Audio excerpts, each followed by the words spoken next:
The Ministry of the Predictable have got a very, very, very big job over the weekend because there are these eruptions all over the city of a civic scale of the most unexpected events. And the Ministry, as probably everyone knows, was brought into effect in the 1984, the Unexpected Manifestations Act.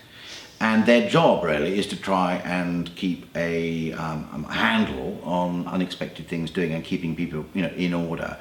And they've got 17,000 kilometres of hazard tape with them. They've got lots of sort of stickers for people who are, breaking regulations. You have 5 seconds left for taping. 5 seconds left. 4, 3, 2, 1. And their job over the weekend, is to attempt to, under the, of Miss Trunchbull, who's closely kind of believed to be a close friend of Miss Trunchbull. And she's a pretty awesome woman, and she's got a staff of 150 who are desperately trying to maintain predictability over the weekend. But I can, suggest that she's going to totally and completely fail in that task. 7-3-5. You only have 3 seconds of standing. Which one are you standing?